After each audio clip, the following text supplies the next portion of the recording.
Hello everyone, welcome back to my YouTube channel where I'm going to be doing another beer video for my series The Beer Necessities. It's absolutely pouring it down today, which is really weird because we had like the most amazing weather last week. I got sunburn and now it's just horrible. So today I'm going to be talking about women and beer. So in the earliest known civilizations, we're talking like Sumerians, Babylonians, Egyptians, beer was mostly made by women. So we'll start right from the beginning.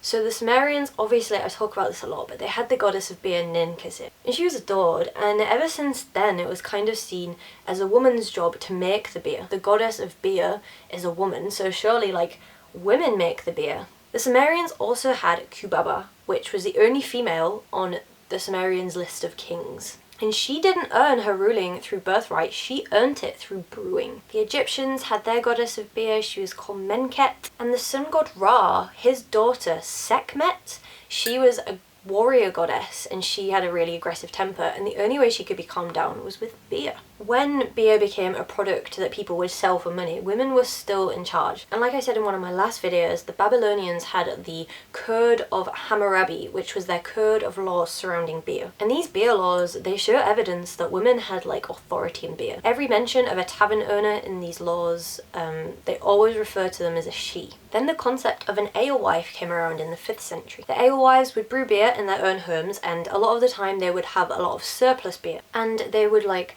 hang greenery or sometimes brooms over their doors to like let people know that they had extra beer for sale. These alewives, they would stand on like corners and they would advertise the beer they were selling as well. They would wear tall hats and they usually had cats to scare off the pests so their grain would be protected. It's theorised that alewives gave way to the witch image, which it does sound like it would work. And these alewives would set up like little bars in their home as well. So it was all going very well up until the development of brewing guilds. The earliest guild was founded in London in 1200, and by the 1500s they existed a lot more widely. Rules on how to make beer was introduced and hops became a lot more prevalent. Before hops they would use like a spiced mixture called gruit. It was like all sorts of herbs and spices and stuff. Hops also help preserve beer, so they were making beer that could last longer, and they could also transport it like around the world. It began to become more of a large scale thing, and hops kinda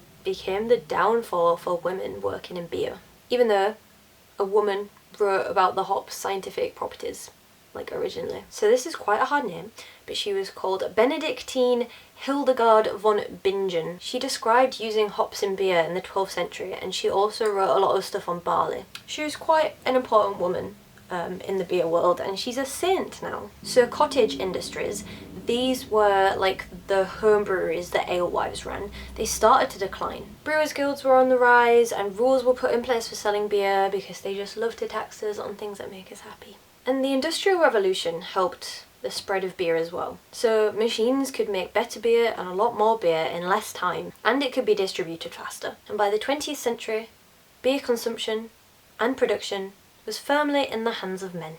It became known as a drink for men because it was made by men. It had no place in the lives of women, they had to drink gin. In the 1970s, a group of 30 Irish women went into a bar and they all ordered a brandy, which they were served. They ordered 1 pint of Guinness and they were refused service. In 2007, Terry Ferendorf founded the Pink Boots Society. This is a non-profit organisation and it's still there today, and it's basically to support women in the beer industry. They set it up because men said it wasn't ladylike to drink beer, and they disagreed. And I disagree.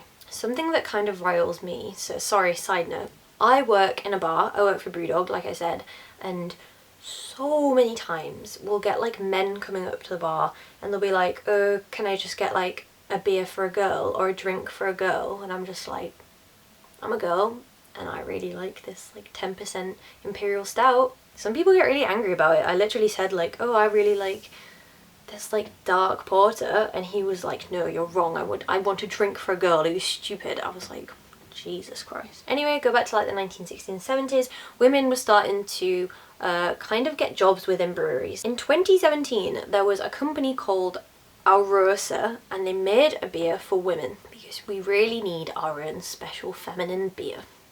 This brewery, they're still going to this day, they're still making this beer for women, and I'm like, how? But change is happening, it's okay. Those people are just assholes. There are a lot of women in the beer industry today, including myself. Obviously, women who make beer, they want to be recognised for the beer they make and the quality of the beer. But there's still a lot of focus around the fact like, oh, they're a woman. In 2014, Belgium got its first female Trappist brewmaster. Women are opening brewers, they're making beer, they're becoming cicerones, master cicerones. But yeah, it's going good, we're making progress. It's going good. I'm gonna stop there though, because I can tell I'm going on a bit of a rant, and this wasn't supposed to be a rant, this is supposed to be a little fun historical video.